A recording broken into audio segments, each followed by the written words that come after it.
Anda kembali bersama kami di Prime Talk. Ibu Dani, kalau tadi dikatakan oleh Bu Adriana, selama kita belum sepakat soal akar masalahnya, maka untuk menyelesaikan isu yang ada di Papua itu tidak akan pernah tuntas. Berarti di sini apa sih sebetulnya yang harus disepakati bersama? Dan kalau kita tadi menyentuh soal ada contoh kesehatan, kesejahteraan, contohnya tadi di Saminage, ternyata ada kasus-kasus seperti itu yang tidak tersentuh oleh pemberitaan selama ini, atau untuk dari pemerintah daerahnya sendiri tidak tersentuh. Saya rasa urusan kesejahteraan di era Presiden Jokowi ini kan lebih dikedepankan ya. Ini bukan menafikan bahwa kita ada urusan atau ada persoalan di bidang HAM sipil politiknya, tetapi yang sering diabaikan selama ini justru HAM ekosopnya. Misalnya soal tadi yang disampaikan oleh Mbak Adri tadi, bahwa ternyata bukan hanya Asmat loh, tapi di Saminage juga ada. Bukan hanya itu Mbak, ada 14 kabupaten juga yang punya potensi untuk seperti Asmat. Duga salah satunya justru itu pembangunan kesejahteraan. Saya pikir ini adalah salah satu akar persoalan di Papua. Bagaimana kesejahteraan, bagaimana pemerataan, bagaimana pemberdayaan ekonomi itu tidak dilakukan sejak dulu gitu. Nah kebetulan selama ini bicara Papua kita selalu bicara tentang soal keamanan, soal kekerasan. Nah era ini kita disodorkan oleh semacam solusi tentang bagaimana kesejahteraan itu juga bagian mendasar, bagian dari problem yang disampaikan oleh Mbak Adri tadi, bahwa ini juga salah satu akar yang nggak bisa diabaikan karena tidak tunggal di Papua. Impres 9 percepatan pembangunan Papua dan Papua Barat ini adalah salah satu solusinya gitu.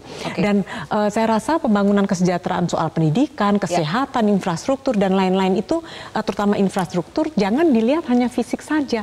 Ketika kita melihat Duga Mbak, itu kita bicara tentang 70% masyarakat yang masih buta huruf.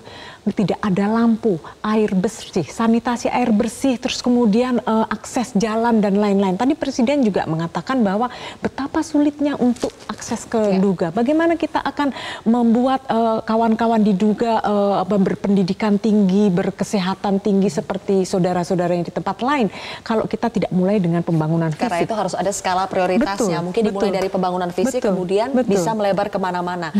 Ini menarik Bu Adriana ketika dikatakan tidak hanya tadi satu di Saminage, tetapi ada 14 yang berpotensi bisa bernasib sama seperti Asmat. Tetapi pertanyaannya, bukankah selama ini 4 tahun terakhir pembangunan di Papua ini digenjot? Dari 2001 sampai 2017 sebetulnya dana otsus yang digelontorkan ke Papua ini mencapai triliunan rupiah. Tapi mengapa itu sepertinya kita tetap saja ada persoalan kesejahteraan di Papua? Apakah ada indikasi ini, apakah perangkat daerahnya yang kurang memaksimalkan itu atau bagaimana? Ya, saya mulai dari ketika Undang-Undang Otonomi Khusus bagi Papua diterapkan 2001. Saya melihat ada proses yang tidak smooth ya di situ. Bagaimana sebuah daerah yang selama ini tersentralisasi, sama sebetulnya di tempat lain juga di Indonesia, kemudian memiliki otonomi yang sangat luas, berikut dana yang besar. Itu ketika itu seharusnya ada pendampingan. Karena terutama Papua jauh dari kendali kekuasaan di pusat.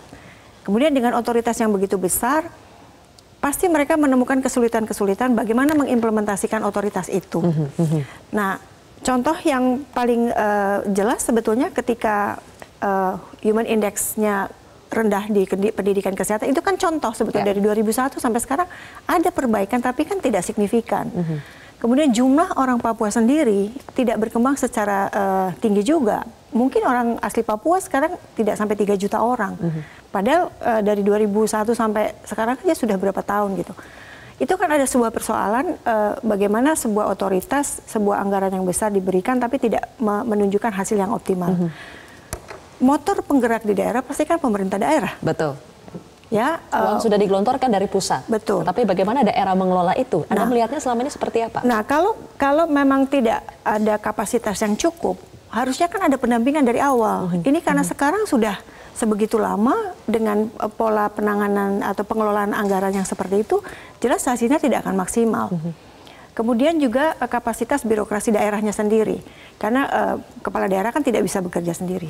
Ada soal lain sebetulnya yang saya lihat juga, misalnya koordinasi dan sinergi antara 3 pilar utama di Papua, pemerintah daerah, kemudian DPR Papuanya dan Majelis Rakyat Papua. itu kan unit-unit daerah yang sangat signifikan harus bekerja sama sebetulnya bagaimana membangun daerah ini secara baik gitu. Karena kalau tidak terjadi sinergi, tidak terjadi koordinasi, ya seperti ini gitu. Oke, menarik untuk berbicara lebih jauh soal sinergi dan koordinasi, termasuk juga bagaimana membangun manusia Papua. Kami akan bahas itu sesaat lagi, pemirsa. Bagaimana mereka menumpas kelompok kriminal yang mengganggu pembangunan Papua? Kami akan membahasnya bersama dengan Deputi 5 Kantor Staf Presiden, Jaleswari Pramowardhani, dan juga anggota Tim Kajian Papua LIPI, Adriana Elizabeth. Selamat malam, Ibu-Ibu. Selamat malam. Saya akan ke Bu Nadi terlebih dahulu. Bu Nadi, sebetulnya bagaimana sih pemerintah melihat kasus pembunuhan atau kasus penembakan terhadap pekerja proyek ini? Ini sebagai kasus yang sifatnya hanya sebagai satu kasus atau sebetulnya ada sesuatu yang lebih dalam lagi? Ya, kita tahu bahwa katakanlah kasus Nduga. Nduga adalah salah satu wilayah di Papua yang itu ada dua rawan. Bukan hanya rawan soal kesejahteraan, tapi juga rawan soal keamanannya. Itulah salah satunya kenapa itu dipilih presiden, walaupun sering dikatakan Nduga adalah zona merah, karena zona merah biasanya sering terkait dengan soal keamanannya. Dan ini adalah daerah termiskin, kalau misalkan kita bicara soal HDI, Human Development Index, Papua, ini Papua Nduga ini adalah terakhir. Jadi kalau misalkan di Papua itu 79 HDI-nya, dia Nduga ini di 27. Jadi kita bisa melihat betapa keterisolasian, kemiskinan, kerawanan soal keamanan itu menyatu. Nah, disinilah justru Pak Jokowi memilih untuk bagaimana membangun Papua. Nah, Nduga sendiri kita tahu bahwa sebelumnya juga terjadi aksi-aksi kekerasan ketika pilkada misalnya. Jadi ini sebetulnya mengkonfirmasi soal Nduga ini. Tapi kalau ditarik dalam konteks Papua yang lebih luas, saya rasa itu tadi. Papua itu adalah bicara soal keamanannya, kita tahu bahwa ada beberapa konflik-konflik entah itu bersenjata maupun konflik-konflik yang horizontal itu sering terjadi. Dan kalau misalkan bicara soal akarnya, tentu kita dari pemerintah kita berusaha untuk menuntaskan sampai ke akar-akarnya. Nah, karena ini adalah kriminal bersenjata, ini adalah pasukan kriminal bersenjata yang kebetulan saja aksi-aksinya ini kali ini sangat keji, dan malah ada yang bilang ini seperti aksi teroris yang dilakukan teroris saja, ini lebih keji dan lain-lain. Presiden, saya rasa merujuk apa yang dikatakan Presiden, kita harus menuntaskan persoalan ini sampai dicari pelakunya dan diselesaikan secara hukum. Oke, kalau pelaku itu berarti untuk kasus pembunuhannya, tetapi kalau kita tarik lebih dalam lagi melihat Papua dengan konteks yang lebih luas lagi, berarti apa akar-akar persoalan yang coba diselesaikan pemerintah saat ini? Ya, saya rasa gini Mbak. Persoalan kesejahteraan di Papua, soal kemiskinan, keterisolasian, soal diskriminasi yang berlangsung puluhan tahun, saya rasa ini juga akar konflik yang panjang. Dan ini tidak bisa kita sederhanakan dengan bahwa ini kita harus mencari akarnya hanya karena persoalan Nduga semata. Ini adalah rentetan panjang sebuah kekerasan yang terjadi di Papua. Jadi sangat kompleks ya? Betul. Dan saya rasa mungkin di sini ada Mbak Adriana, LIPI juga sudah melakukan kajian lamanya tentang bagaimana roadmap Papua kajian itu menjelaskan tahapan-tahapan apa yang harus dilakukan untuk menyelesaikan itu. Gitu. Jadi ini memerlukan waktu untuk menyelesaikan. Ini memerlukan waktu dan patut betul-betul diidentifikasi apa akar persoalan sebetulnya, dan LIPI sudah pernah melakukan kajian itu. Bisa dijelaskan seperti apa sih Bu kalau kita petakan ini harus dimulai dari mana dan harus berujung sampai mana? Baik. Tadi sebagian sudah disampaikan oleh Mbak Dani soal akar masalah di Papua ya, seperti persoalan marginalisasi dan diskriminasi. Kemudian ada soal optimalisasi pembangunan yang belum sepenuhnya terjadi gitu ya. Terutama di sektor-sektor prioritas lah, pendidikan, kesehatan, ekonomi.